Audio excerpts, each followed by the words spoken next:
This episode is brought to you by JCPenney. And if you've been to JCPenney recently, yes, JCPenney, you'll know it's becoming the way to find good clothes for prices that still make sense. They've got hidden gems for everyone and every budget, with deals and rewards that actually make a dent. If you already shop JCPenney, you feel like you know a secret. But if not, it's time to ask. Wait, am I sleeping on JCPenney? Shop JCPenney.com. Yes, JCPenney. This episode is brought to you by Espolón Tequila. Slow, sticky, snoozy. They call these the dog days of summer. But Espolón? They don't do boring. Welcome to the Marg Days. Espolón Tequila. 100% blue Weber agave, born to shake up your summer. Just add lime, agave, and a little attitude. Visit EspolónTequila.com. Espolón Tequila, 40% alcohol, volume 80 proof. Copyright 2025 Campari America, New York, New York. Drink responsibly. Hi, we're sisters, Amy and Nancy Harrington, the founders of the Passionistas Project, an inclusive sisterhood where women find support, purpose, and empowerment. On each episode, we share stories of passion-driven women who are breaking barriers and redefining success. Today, we're talking with singer-songwriter Maria McKee. She first captured national attention as the frontwoman of Lone Justice, and over the years has carved out a fearless, deeply personal creative path, moving through genres while staying true to herself. Offstage, Maria brings that same authenticity to her advocacy, using her voice to stand up for LGBTQIA+ rights. So please welcome Maria McKee. We're so excited to talk to you today. I'm excited too. So we mentioned a lot of things in the intro, but what is the thing that you are most passionate about? Protecting my trans family. And speaking out when I can and where I can about trans lives and rights. And why is that so important to you? It's interesting. I came out as queer very late in life. I mean, I always knew, and I always sort of in my heart of hearts identified as queer and bi. But you know, I lived a hetero life. I grew up in a very heteronormative environment, even in the arts, you know, and even in rock and roll and the music business. And I just wasn't fully ready to embrace my queerness and entirely until I was older, until about, 8-10 years ago. And so when I came out and I was living in London, I met a lot of young queer folks, and so many of them were trans and gender nonconforming, and they just really, really embraced me as an elder. And I felt incredibly maternal towards them. And that was when I adopted my goddaughter. And she's been my goddaughter now for about 8 years. And so it's just, I don't have kids. And so she's like the closest thing I have to a daughter. So, yeah, and I have maybe half a dozen trans and gender nonconforming kids that call me mom. What do you wish people knew about the trans community that the people who don't get it, what do you wish they knew about it? Include trans people in your life, befriend a trans person, don't be afraid to ask questions, but also really educate yourself. There's so many avenues now and so many ways to learn about the trans experience. And you really need to know about this now, because if you support queer rights in any way at all, you need to really educate yourself about trans rights and try to center your advocacy around trans rights, because trans people are threatened, and it's worse now than ever. So many things have gone backwards. So many. I was watching Zachary Drucker's film about Amanda Lear and April Ashley. And when I was watching April Ashley's story, she was outed in the early 1960s. And as a result, her modeling career ended that day. And she went on to become a really outspoken advocate for trans rights. And she ended up getting an MBE. And she was really, really, really important for the community. And she passed away a few years ago. And the saddest thing was that as I was watching her story, I was thinking, my God, imagine if she'd stayed alive in time to see what's been going on in the UK in the past year, and how people like J.K. Rowling because of their popularity and because of their voice in the media, they have put their money and their words behind a movement to strip trans rights away from people in the UK. And it just broke my heart because we've come so far. I was in London for the first trans pride. My niece up there was the founder. Lucia Blake was the founder. She's my chosen niece. She was the founder of London Trans Pride. And the first London Trans Pride was small, but it was mighty. It was mighty. And I sang. And I sang Show Me Heaven. And I watched, I've watched it. She's since moved on to other things, but I've watched London Trans Pride grow into every year when they have the parade. It's more and more and more. I think the last one was maybe like 30, 40,000 people. We're not going away. We're not going anywhere, but we have to fight even harder now, more than ever. Where do you suggest people go to educate themselves and learn more about the trans community? Oh gosh, there's a lot of documentaries that people can watch too. That's a good one. It's called Enigma. I just watched it the other night. There's Instagram accounts that you can follow. Marsha P. Johnson, For the Girls is one of them. There's books. There's Sean Fay. She's a great journalist in the UK. Obviously, Monroe Bergdorf is a really great source of info as far as what's happening now. Tourmaline just wrote a book about Marsha P. Johnson.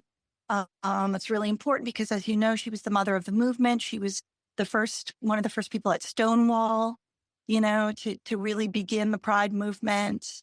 Pride was started by trans people at Stonewall. Just how many years is it now? We just had the anniversary a few days ago. I don't know the exact date, but it's probably close to 50 years, So we wouldn't have Pride without our trans mothers and fathers. Where does this passion for being an advocate for people come from? Were you interested in protecting people's rights and stuff when you were a kid? Did you grow up in an environment where that was important? I'm a child of trauma. I had a very loving family, but a very abusive environment. And I love my family and I wouldn't trade them for the world, but I have a lot of scars from being raised in such a chaotic environment. My brother was a drug addict and an alcoholic, and he was bipolar and untreated. And I ended up being his caretaker when I was a kid. And I was also raised in a born-again Christian cult. So I never really actually was enrolled in conversion therapy, but I remember they tried to exorcise demons of homosexuality.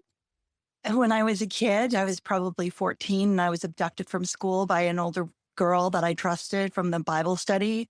She brought me to my mom's Bible study, and a woman that I called my auntie was there, and they just started speaking in tongues and casting demons away. I laugh about it, but it was pretty traumatic. So, I think my history of trauma, I have PTSD now as a result, and obsessive compulsive disorder, quite extraordinary dose of that, which I have to treat with cognitive behavioral therapy and medication. So, I understand what it's like to have, to have struggles that you have to work through, and a community that you need to surround yourself with to sort of understand and help as much as possible. How did your childhood influence your creative endeavors and especially your music? I think singing gospel music was a big part of that. My parents used to go to Black church down, there was a place called Crenshaw Christian Center. And, my mom's Bible study ladies were Black ladies. And the Holy Ghost is really, it's a profound way to practice spirituality at Holy Ghost Church. There was a lot of ritual that as somebody who practices magic now, I identify as ancient pre-Christian ritual, like speaking in tongues, being slain in the spirit, prophecy, healing, and the Holy Ghost Church is a really, really, really on fire version of that, And I think that for me, I still feel very inspired by my Holy Ghost experiences, including having the Holy Ghost brought down at an all-Black church in New Orleans. When I was young, I was like about 20 years old, and having the priest lady at that church prophesy over me, lay hands on me, and knock me over in the Holy Ghost and Spirit. So I feel that there's a Christian charismatic influence in everything that I do, including my spiritual practices. You mentioned Brian. For those people who don't know, Brian was in the band Love and was an incredible songwriter and musician. What was his musical influence on you growing up? I mean, obviously he was from the 60s. And so he was like in one of the most important bands of the 60s. I mean, some critics think that Forever Changes by Love was like the best album of the 60s, which is wild. But they were really important and really influential. So obviously he was part of a movement that, with David Crosby and the guys in the Byrds, and, they all traded folk music and the Harry Smith stuff. And they were all really, really educated in like early music early folk music and country and bluegrass and all of that. So, I mean, I grew up listening to him play that stuff, but he was really into classical music and really into Broadway musicals. And he was obsessed with Stephen Sondheim. And so it's kind of through him that I got really into like Broadway musicals and Stephen Sondheim. And that has been a really, really, really big influence on my songwriting. Do you have a favorite musical? Wow, that's a really good question. I don't know that I have a favorite musical. I just have favorite songs, I guess my favorite musical is probably West Side Story. I mean, for nostalgic purposes, I love The Sound of Music because when I was a kid, it was like really important, and I love Gypsy as well. And I've seen Bernadette Peters in Gypsy several times. And it was so different each time. And it was just because, I really wanted to do Broadway. And I actually spent some time in New York and met with some agents and kind of toyed around with the idea, but I just don't know if I have the discipline. And I think that was what I discovered. I don't think I could do 8 shows a week for years. Did you do like school musicals? Oh, yeah. I remember when I told John Ingle at Beverly High, he was the very, very legendary director of the theater department at Beverly High when everybody was there, Nicolas Cage and me and everybody was there. And he was really, really important. And when I told him I was quitting school to be in a band and pursue rock and roll, he literally cried. He was like, "What are you doing? Do you know that you're on the fast track to like Juilliard to go to Broadway? Do you know who comes to these plays? Because it's true. Everyone in the business." But I was like, I like rock and roll, and that was it. So what is it about rock and roll that stole your heart like that? It happens. I think it was, for me, I was 16, the first time I ever saw X play, and I really got into post-punk and started going to see gigs all the time. And I think that same year I saw Springsteen. And I started, we had a drama teacher at Beverly who used to play The Wild, the Innocent, and the E Street Shuffle during theater arts exercises, improv exercises, mirror exercises. And he also encouraged us to keep a journal and write in a journal. And I think that's when I started writing song lyrics. So it all kind of happened at once. Did you start seeing bands, like kind of legendary bands when you were a kid? When I was really little, my brother's band Love was the house band at the Whiskey A Go-Go. So, and they used to play almost every weekend or whatever with the Doors. And I think the Doors used to open for Love. And so I saw everybody, Frank Zappa, the Doors, Love, the Byrds probably. I was tiny, but I kind of remember it. I remember the parties in Laurel Canyon. I remember the girls in the cages dancing. When I saw the Doors movie, I was like, oh, yeah, I remember that. I don't fully remember it, but I know I absorbed it, And when I would perform, some of my best gigs were, I was kind of channeling that Jim Morrison sort of magic, drawing from some of the same influences that he drew from. So when was your first like performance as like a rock and roll person? Do you remember that first gig that you did where you were doing rock and roll? My brother put a band together for me, but he really wanted me to be like a country singer, you know? So he wrote a lot of country songs, but he would let me do some R&B songs.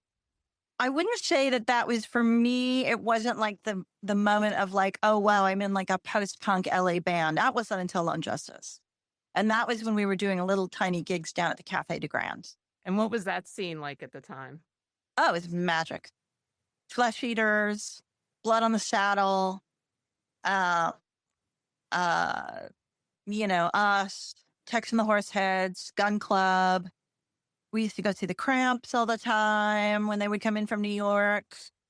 It was electric. It was alive. It was amazing. Rank and File, the Blasters, all those classic bands. You performed with Top Jimmy and the Rhythm Pigs, but you just got up and sang with them? Yeah, Top Jimmy. I used to go see him. My friend MJ, who I'm still best friends with, we used to go see him on Monday nights at the Café de Grand. And when I was in Brian's band, it was called the Brian McLean Band. We did a gig opening for him, and I wrote him a note saying, I'm a huge fan. Please come hear me sing. And he heard me sing, and he was like, okay, come to the cafe, and I'm going to present you to everybody. And everyone was there. Dave Alvin, Ray Manzarek, X, John Doe. Everyone was there, and that was sort of my coming out. When you formed Lone Justice, what were your expectations for yourself about what would happen with your career? What were your dreams at that point? I mean, at that time, it was really more about like our passion for the music. So it's like, I remember Ryan saying, we want to be able to open for The Clash one night and Willie Nelson the next night. Like we wanted to bridge the gap between like punk and country. And I think we did a pretty good job. Yeah. And it was so different from like mainstream music, which at the time was like, Olivia Newton-John Physical and Eye of the Tiger and stuff. Yeah. What, as a young woman stepping into that scene, what was that like for you? I mean, I was very protected by all the big brothers in the band and the big brothers around me. It was challenging because there was some unsavory older musicians who were around, but I mean, I could take care of myself, but I mean, we got signed pretty quickly, and it was because of Linda Ronstadt, really. She saw us playing a tiny club, and she told David Geffen about us. And they came to see us, and they said, you're not quite ready. So that we went out on tour with Rank and File. And when we got back, we played a gig, and it was around the time Dolly Parton came to see us. And they were like, okay, yeah, let's go. And we were kind of also being courted by Warner Brothers Country Division. And we really had to like think about what that meant. Like, do we really want to be a country band? And we decided we're not a country band. We're like an indie rock band who is very influenced by country. So we made the right decision. Did you know how revolutionary that was at the time? I mean, it seems like in hindsight, everyone credits you with sort of almost inventing this genre. Did you know how revolutionary that was? I mean, I don't know if we invented it. I feel like Rank and File was really the first band to really bridge that gap. And they were really, really, they were more new wave kind of country, but they an art rock. And they had such a unique sound. And I feel like they were really the first country punk bands. And then we did a version that was very different than theirs. Ours was more raw and more like psychobilly in a way or something. But I guess I knew we were doing something unique when we started touring with really big bands and just getting completely inundated with like spit and, beer cans thrown at us and booze and, and I was kind of like, oh, okay. Yeah, this is hard, but it's because they've never heard anything like this. Did you ever feel like that got into a groove? Like people finally started to accept what you were doing? It took a minute. Like when we opened for U2 all those years, it was hard. It was hard, but there were a lot of kids in the audience who became fans. I mean, even kids in bands. Like I remember James Eha from Smashing Pumpkins going, I saw you open for U2. I love you guys. Like there were a lot of young kids that later went on to be like in grunge bands or whatever, or like 90s bands or who were there, who saw us play with U2, who were like one of the few kids that didn't boo. So now, 40 years later, Lone Justice is in the Western Edge exhibit at the Country Music Hall of Fame alongside Linda Ronstadt and Rank and File. So how does it feel to get that kind of recognition? Oh, it's great. I remember when I found out about it, I'd never seen the Ken Burns country music series. And my husband kept going, you got to see this. I'm telling you got to watch it. Sit down, take the time. You won't. Telling you, you're going to thank me. So I finally got around to watching it. And I was it was such a profound spiritual experience for me. Because I felt like so much of what Lone Justice was our love for the music and our almost college educated, study. I mean, we sort of gone to university for early music. Like we were so obsessed. We just learned everything we could. And I was completely surprised by how many of the songs in the entire series I knew and could sing along with, and how passionate, Ryan and Marvin and how all of us were about this music.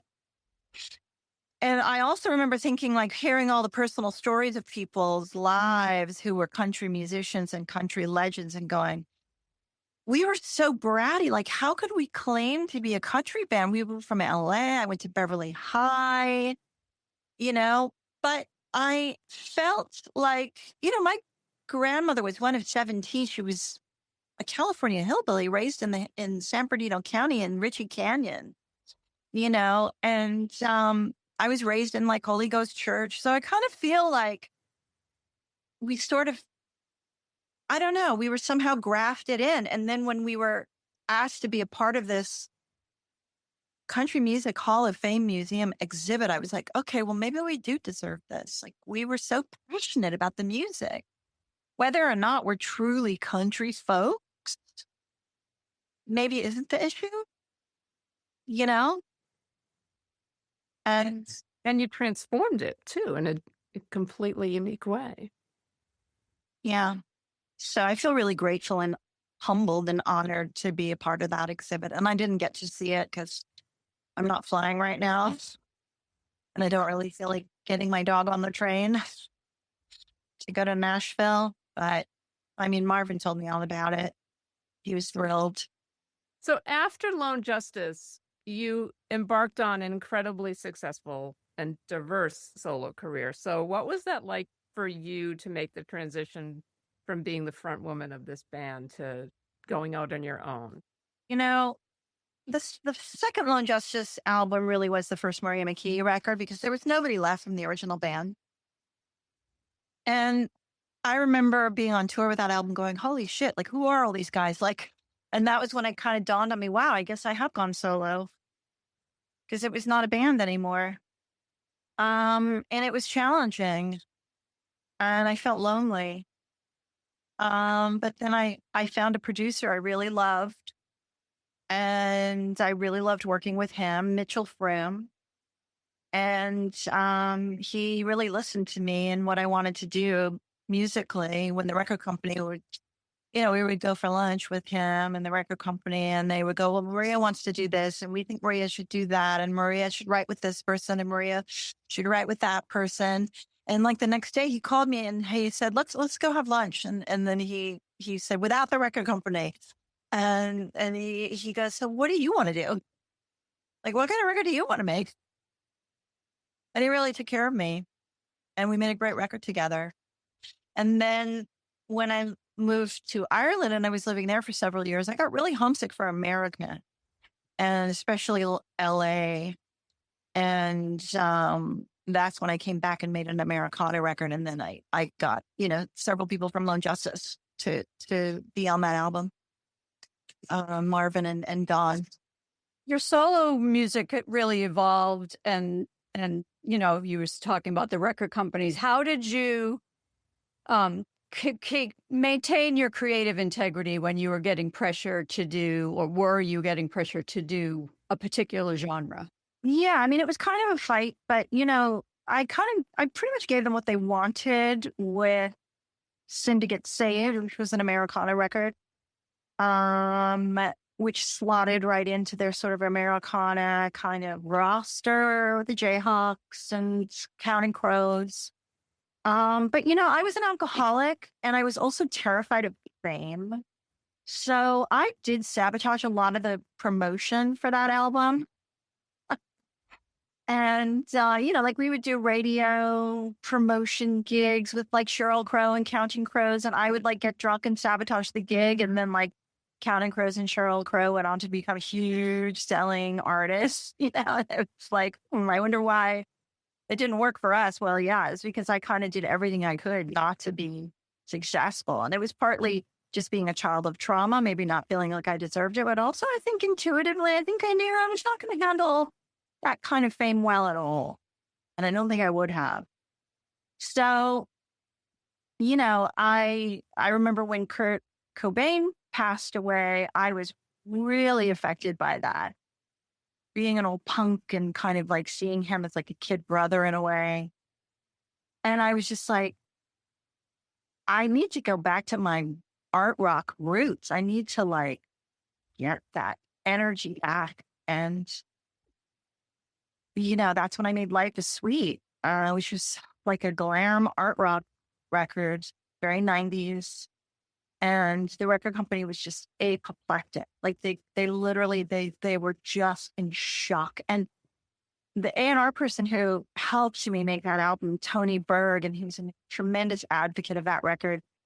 He was just, he couldn't believe, because he loved it so, when he brought it to the label to play it for them, and they resoundingly rejected it. He was just in shock. He couldn't believe it. I remember him calling me, his voice was shaking. And they kind of pretended to release it, but they really didn't. And then it was out of print for hundreds of years. And it remains, I mean, it got incredible press in Europe and the UK. But it remains a fan favorite to this day. It's like so many Maria fans, it's their favorite album of mine. That and the last one I made are my two favorite. And talk about that last album that you made. I don't want to say it was my menopause record or my midlife crisis record, but it kind of was, because as someone who never wanted kids and didn't really, my husband and I were just like, not for us. It's not for us. Every time we'd go have dinner with friends with kids, we'd go, oh my God, thank God I didn't do that. Once you get to the point where like that, the shop is closed, and it's like over, and like the eggs are gone and everything's gone and there's no chance and there's nothing, then, I hit the wall. I had like a really, really intense grieving process and also a psychic awakening at the same time. And then that psychic awakening led to my queer awakening and, wanting to sort of rearrange my marriage to accommodate that. And that took a lot of work and a lot of prayer. And it was a profound experience. And then like putting all of that, it was almost like, for me, it was a little bit like Death in Venice. You turn around and you see your youth and it haunts you and you're chasing it, but you're afraid of it, and then you die.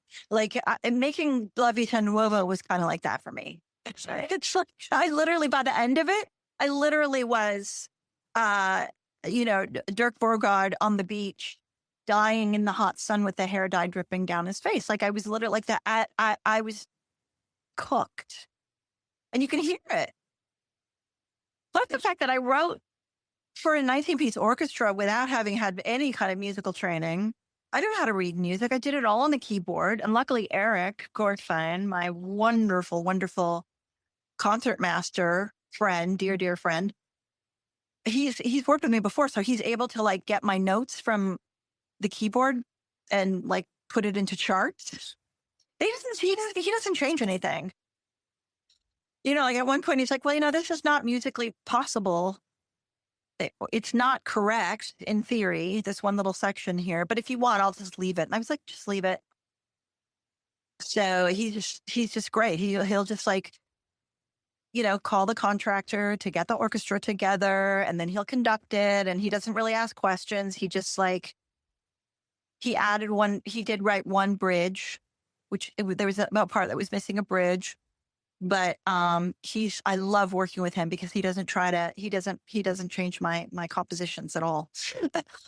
And Lone Justice recently released a new album as well. So tell us about that. When Don passed away, Marvin and I were super sentimental about everything. And he's like, I have all these tapes. And he's like, some of this stuff is really great. I'm like, when was it recorded? And he said, well, a lot of it was recorded around Cindy Gets Saved. So it's like you and me and Don. And just horsing around. And it's great.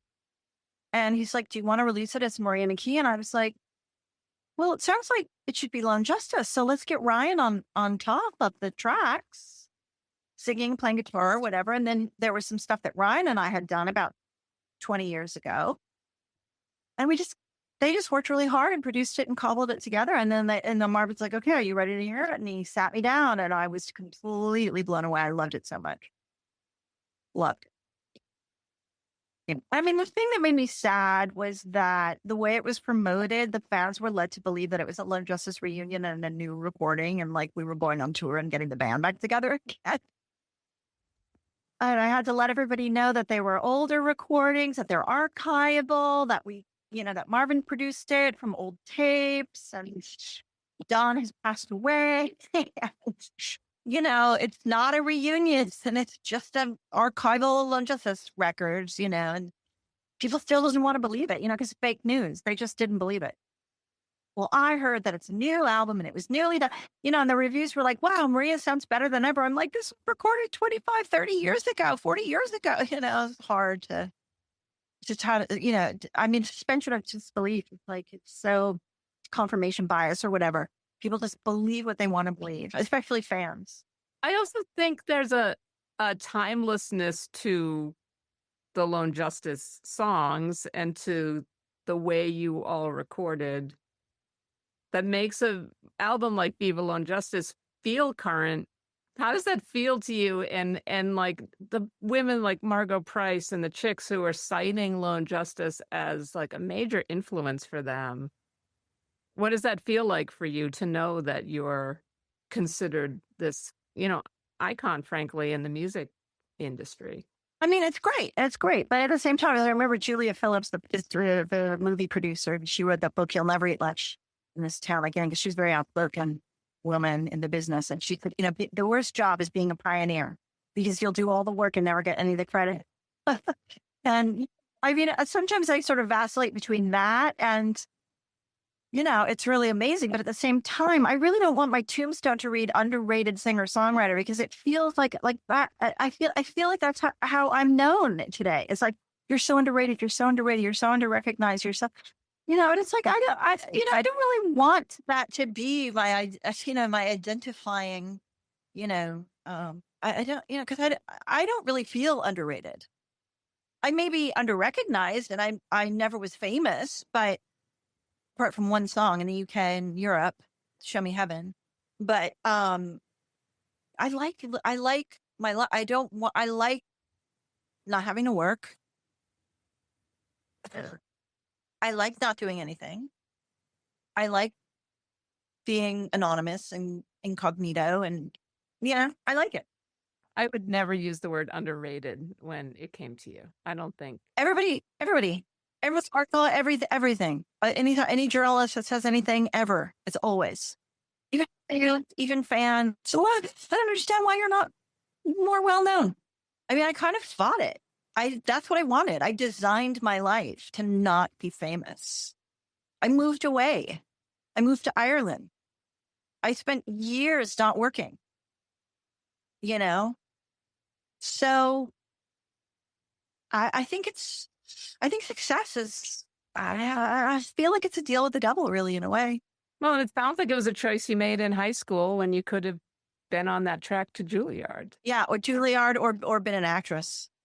What advice do you have for younger women and queer artists that are launching their careers right now?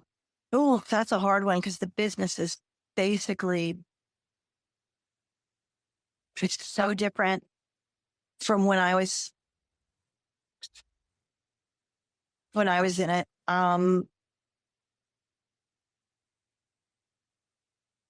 I don't know what to say. I mean, it's harder.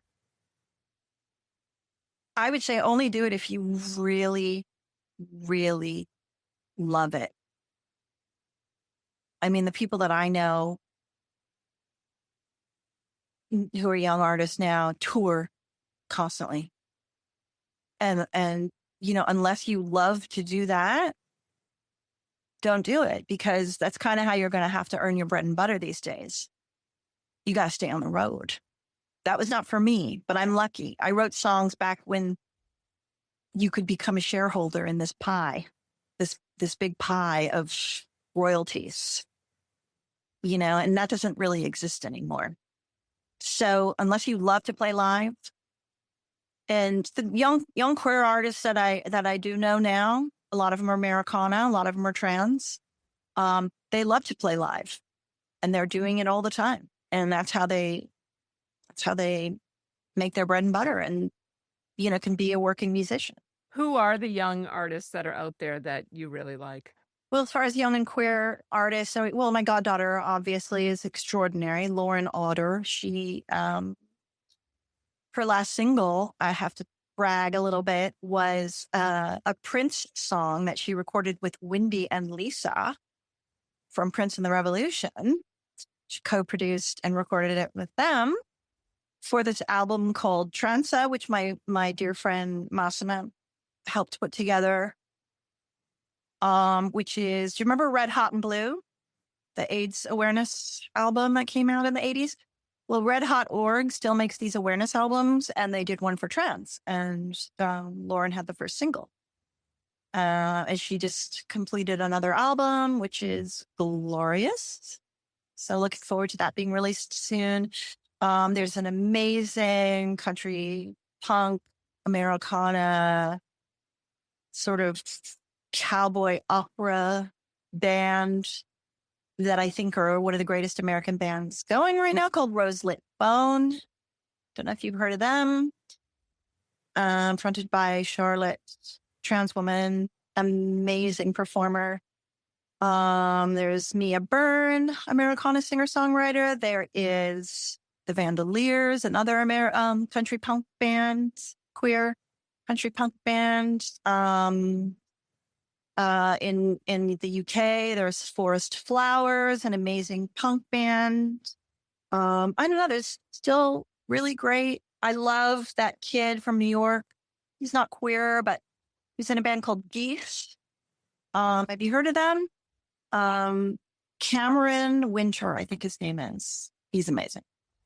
So yeah, I think there was a bidding war for his band. It's unique music.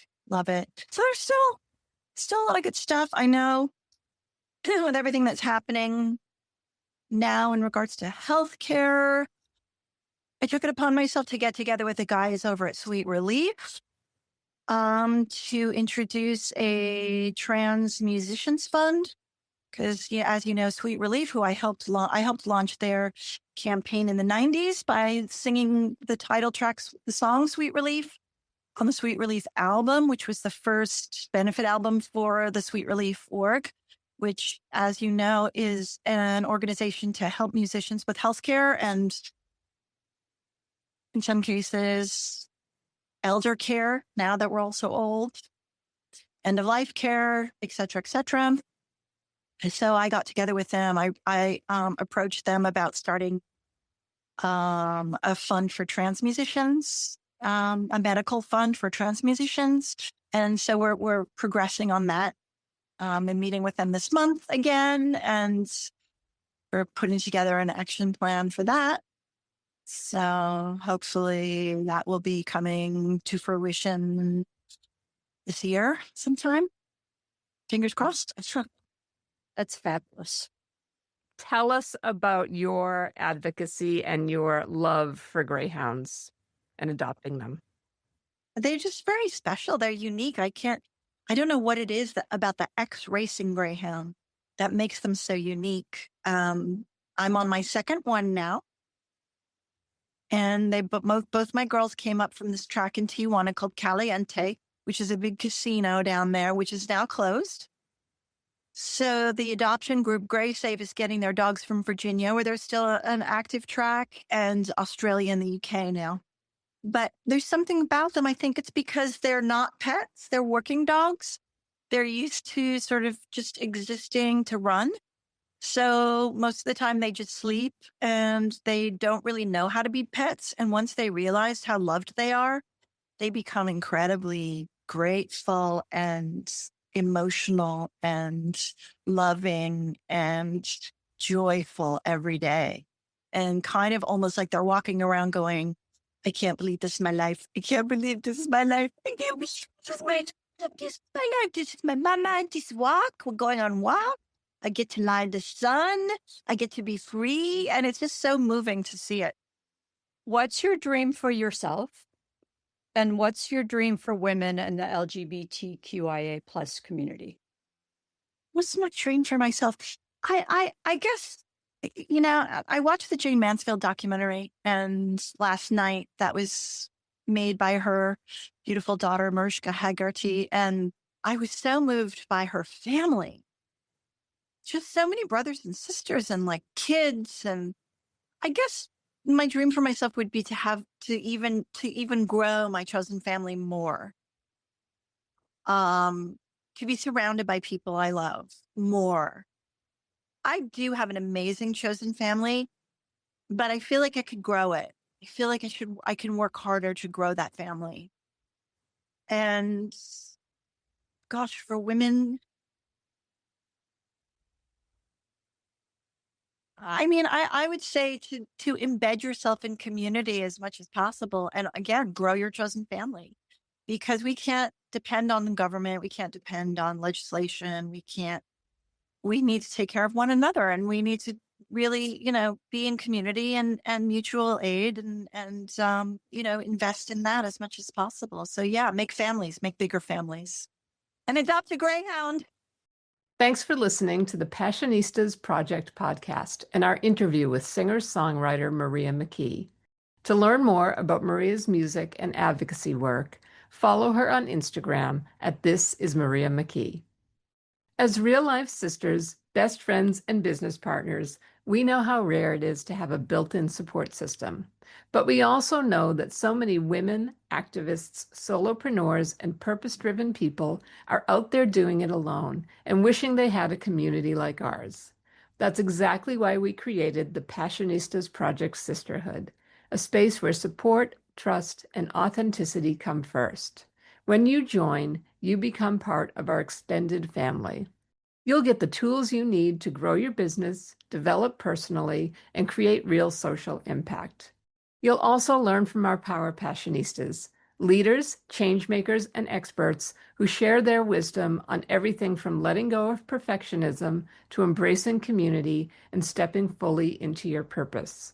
Whether it's through online meetups, chat spaces, Passionistas TV and the Passionistas Podcast Network, or our exclusive workshop series, you'll be surrounded by like-minded women and gender non-conforming folks who are just as passionate as you are about living with purpose and making a difference.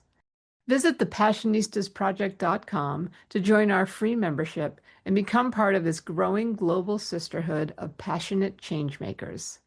We'll be back next time with another inspiring Passionista who's breaking down the barriers and defining success on her own terms. Until then, stay passionate.